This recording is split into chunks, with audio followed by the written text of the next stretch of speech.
Hey everyone, 24/7 here, and welcome to my No Mercy 2008 review.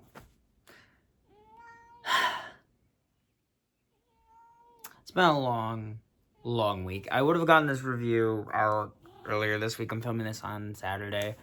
I watched it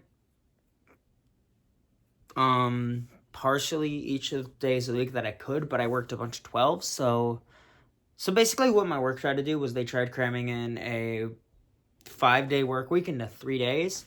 So Tuesday, Wednesday, Thursday was just 3 12s in a row, and I just wanted to crumble and die. It was pretty bad. So I was pooped, I was exhausted, I was burnt out, all that stuff. So, and then Friday, I tried watching more of the show. It wasn't that the show was bad, I just was struggling with because my ADHD got really, really bad, and I have a headache right now, too. I finished it today. Now I'm reviewing it. We'll have an announcement coming in soon, but let's get on with the show. I will say, I do remember this poster a lot as a kid. It's Jeff Hardy hanging down from that chair, just upside down screaming, and I think that's such a cool poster. But yeah, this show took place on October 5th, 2008 in Portland, Oregon at the Rose Garden with an attendance of 9,527 and a buy rate of 261,000. That is crazy to me. But yeah, this show, it was good. It was a really good show. It's known mainly for its main event, but I think there's some other matches on this card that are good. So let's talk about it. Sorry, just pulling up my notes because I have notes on here. It's easy that way. So, the show opens with Matt Hardy defending the ECW Championship against Mark Henry. And so Matt won this title, I think the pay-per-view, because I think the pay-per-view before this was Unforgiven, where they held all the scramble matches. Matt won the title in one of the scramble matches. I actually really like that ECW Championship, the whole silver one. I just think it's a really cool design. I don't really know why I like it so much. I know it's objectively not a great title, design, but I just really like it, and it's just hard to explain why I like it so much, but I just do. This was a nice big versus. There were a bunch of big versus small matches on the show. I just didn't really notice. I didn't notice that until now. But yeah, Mark Henry was accompanied by Tony Atlas, and they were a good pairing. I liked it. Mark Henry was in this time where he was doing stuff. It was fine. Yeah, it was a good match. Matt was really smart here. He kept going for the leg and just kept trying to wear Henry down, which pretty much was his only option to try to win.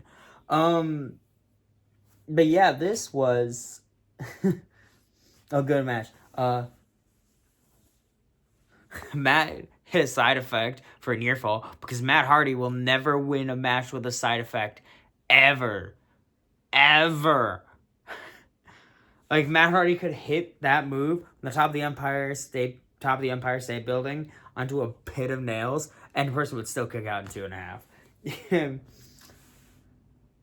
But yeah, Henry caught him in the world's strongest slam. Matt kept hitting the leg, slipped out, twist of fate, wins, and retains. I give the match 3 stars. This was a decent match. It wasn't a great match, but it was still good. Matt is a good babyface. I think he fit really well in this role. I don't remember.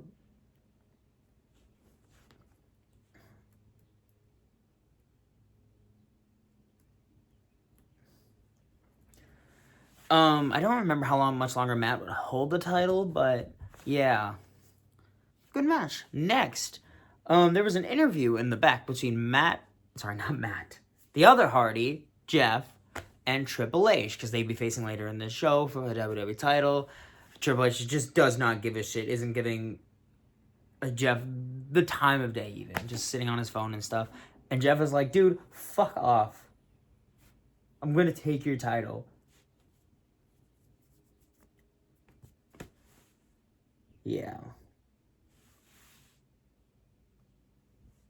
Next, the women's championship match. Beth Phoenix defends her women's championship against Candice Michelle. So apparently Candice Michelle is from Milwaukee. She was billed from Milwaukee. I didn't actually do any research to look if she was actually from Milwaukee. I can do a quick look at that, actually.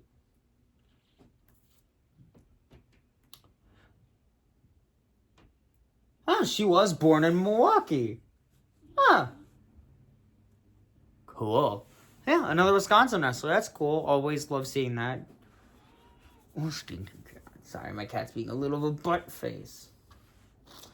Yeah, so Beth Phoenix came to the ring with the Intercontinental Champion, Santino. They were in their couple thing. It was cool.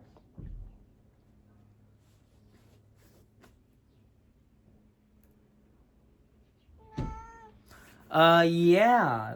I believe Candice was returning from an injury. Was it a shoulder injury? Can you get down? Thank you. I gotta look it up.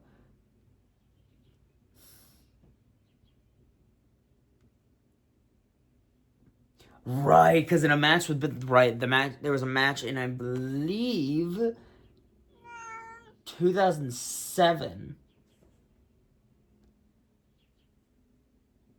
So Phoenix ran into the ropes. Candice fell face first on the turnbuckle, on her face, neck, and shoulder. She was out for 14 weeks, which is crazy. So she had, what was it?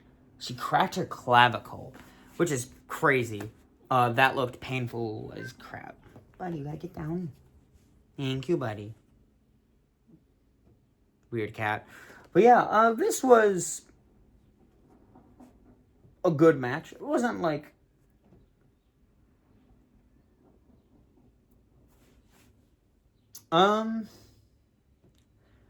Yeah, but it was a pretty okay match. Look, I struggled to talk about these kind of matches, especially around this time, because the women's division just really wasn't given the proper time of day. I believe... Now, Zach can correct me on this, but was the Divas title introduced this year, 2008, or was that 2009? I believe it was 2008, I think.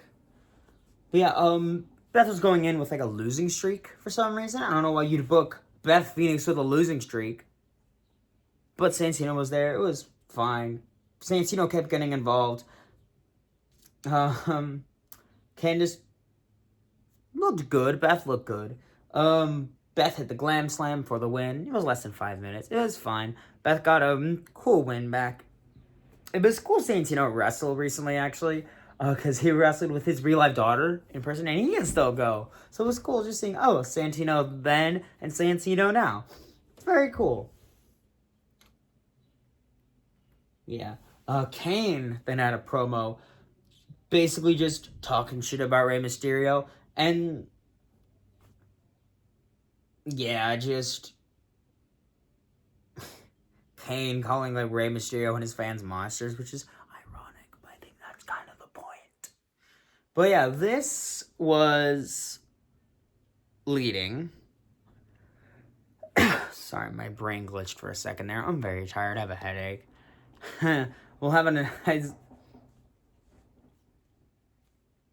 We'll talk about that later. But yeah. Then it led to Kane versus Rey Mysterio in a nice match. The condition for this match is if Rey lost, he'd have to unmask, which he's in a lot of those matches, isn't he? I get it. Like, it's a big thing. I don't know. But yeah.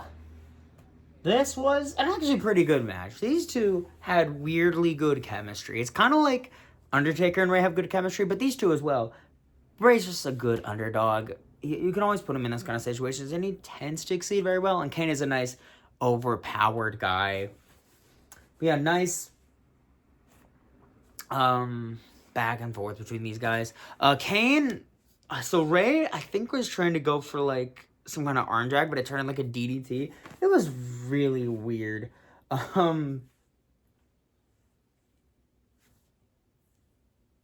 Yeah, this was fine. And an even less fine thing. It ended in a DQ. Kane was on the outside. Ray was going to jump on him. Kane whacked him with a chair. Ending in a DQ. I didn't give the women's match a score. I'll give it 2 stars. And I will also give this match 2 stars. Mainly because I don't like DQ finishes. But I guess because, like, you don't want Kane losing. And you don't want Rey Mysterio unmasking. Then maybe don't book a match where you're in a lose-lose situation. Did you think of that? No, of course they didn't. Never change, WWE. Never change. But yeah, it was alright. Then we get to my least favorite section of the show. There was a promo segment where MVP came out complaining that he didn't have a match on the show. Then, fucking Randy Orton came out, who had, I believe, he hurt his shoulder.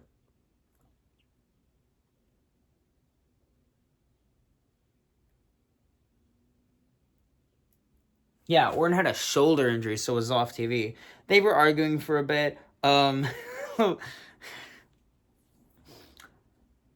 then Priceless came out. Anyone remember Priceless?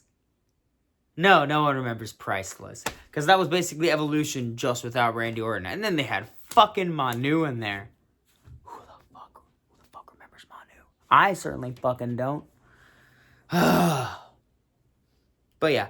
This was boring and long and tedious. And then Orton just fucking left. Then they talked a little bit more. Cody started talking. Cody got a boring chant. Can you fucking imagine if Cody in 2025 got a boring chant? That'd be just crazy to me. But yeah. And then Orton left.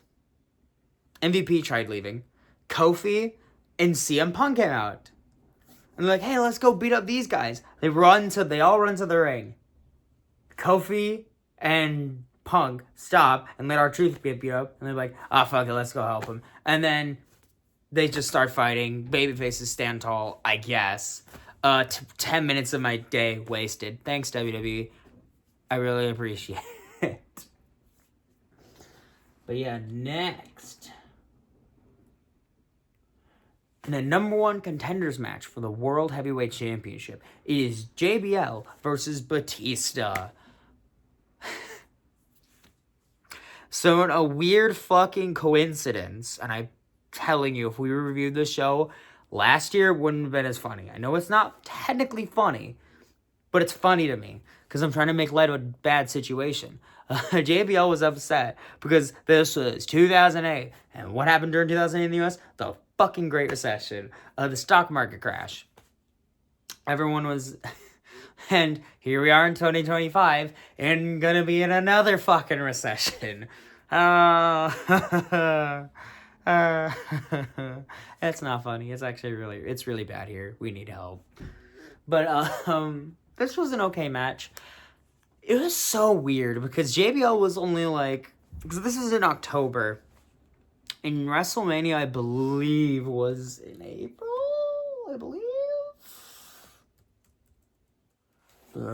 because I have a computer, and I can just look it up.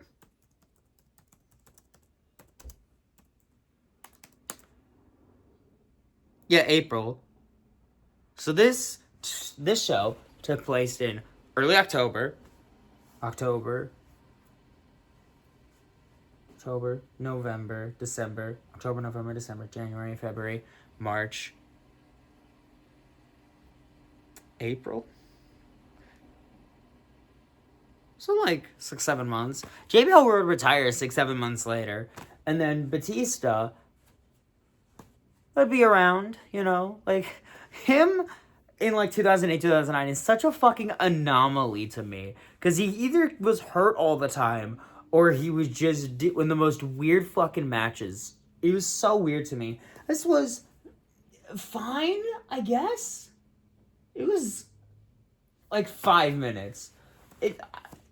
It was just nothing. Batista kind of just beat the shit out of JBL. JBL was having such a bad fucking week.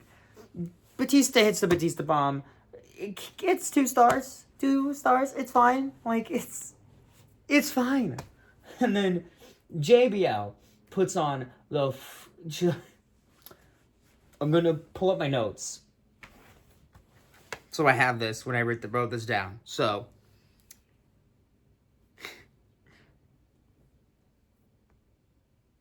he said this was the most traumatic week of his life, not only because he lost and the stock market crashed, but then he thanked Congress for protecting his money with his bailout. And he said, God bless America and God bless me. He was saying, oh, love rich people. I'm richer than all of you. And boy, folks,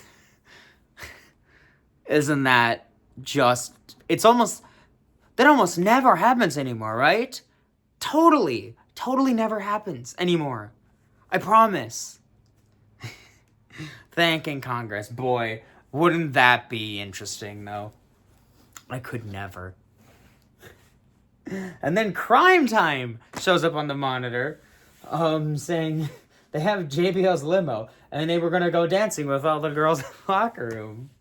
And I was like, oh yeah. I recognize some of these people. There's Mickey James there. There's one of the Bellas. And then Sergeant fucking Slaughter shows up. Because I don't fucking know.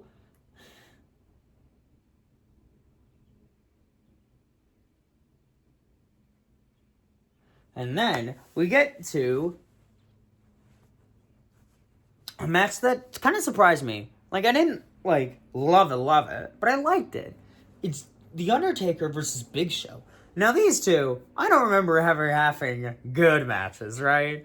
Like, Zach, I remember doing a pay-per-view rewatch. I literally watched, so if you guys don't know, I literally watched every single pay-per-view as soon as they were available on the network. So literally from, I think, the Wrestling Classic all the way up till around, I think it was like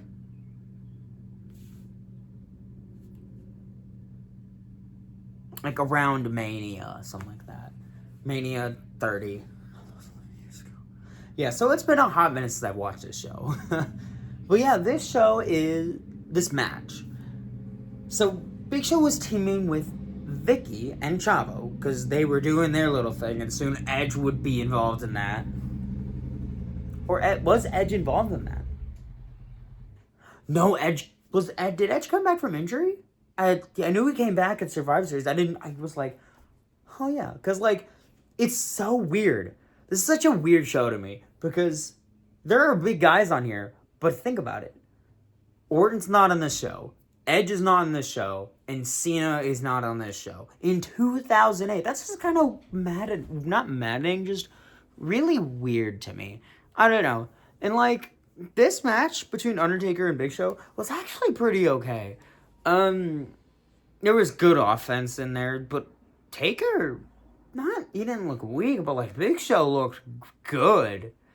Big Show looked good in this match. He looked very dominant. He looked like a legit fucking badass. And he beat The Undertaker clean and frankly handily, if I'm to be so blunt. Just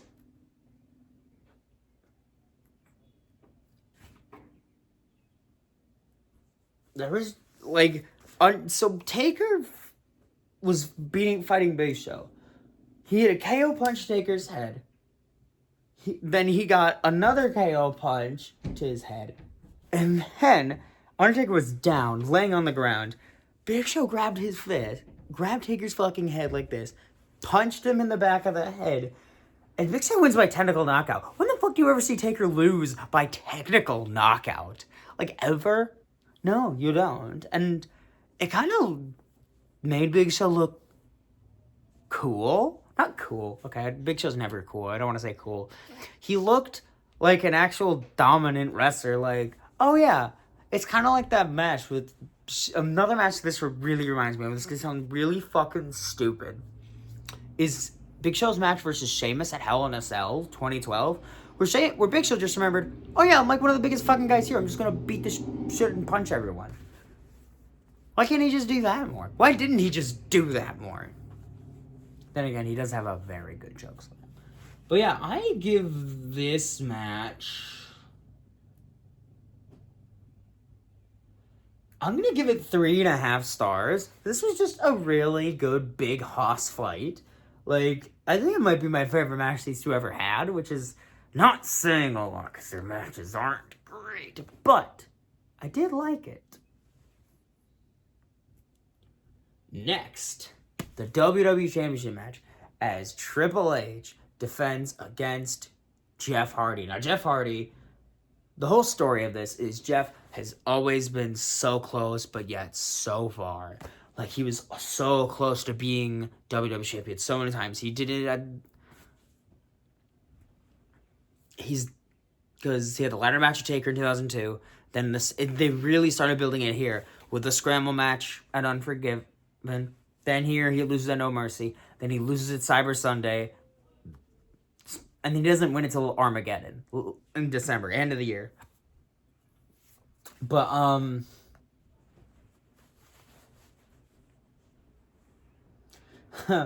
but yeah, and then Triple H was leaning in on the fact it was a babyface versus babyface match. Because, yeah, Triple H was a babyface in this time.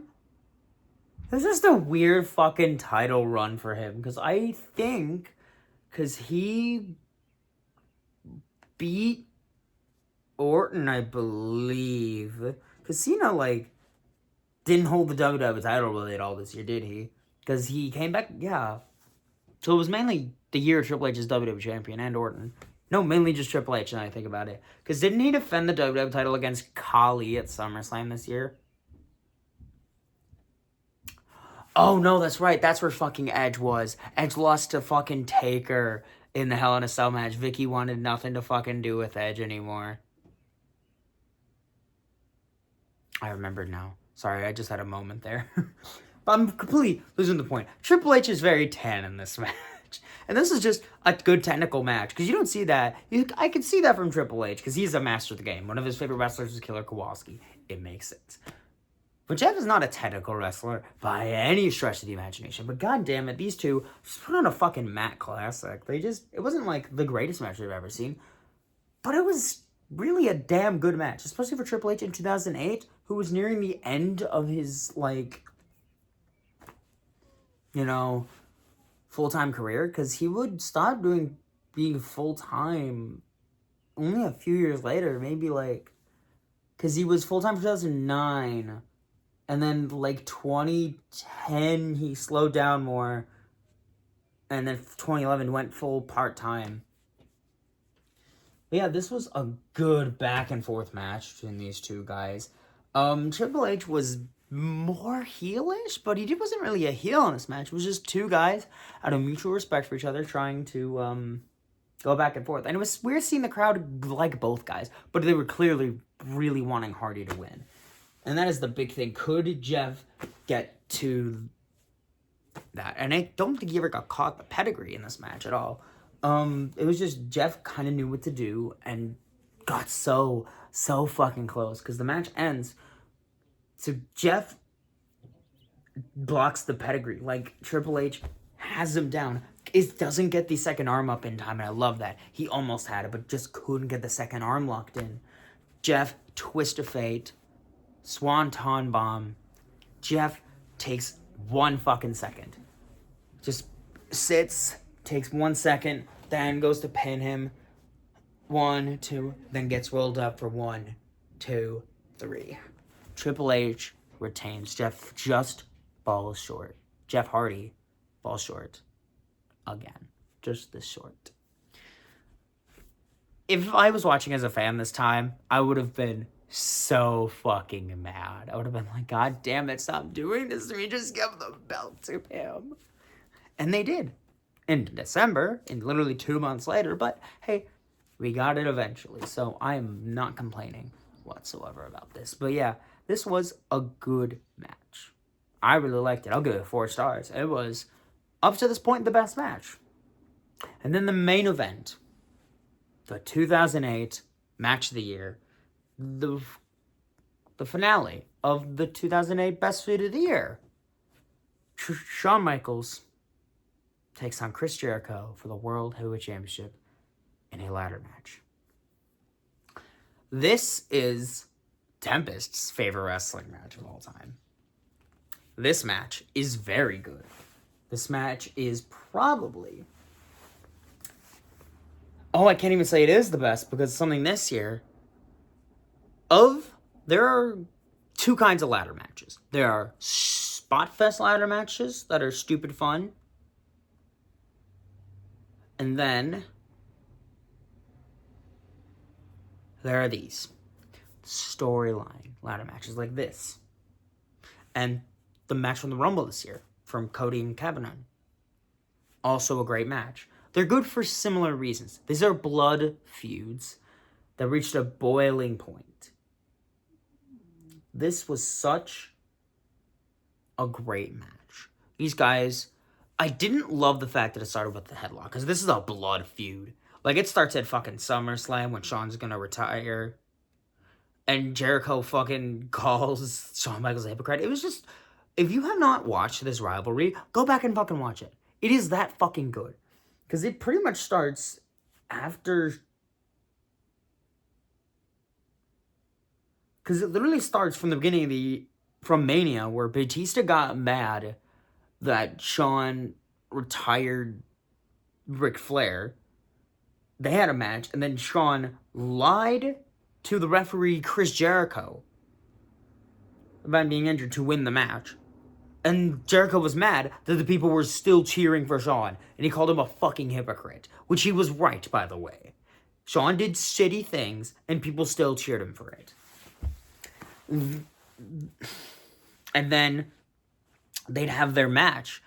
I think they had a match at the Bash, which was so bloody, I think it started the PG era. And then they had a match, they did an unsanctioned match at Unforgiven.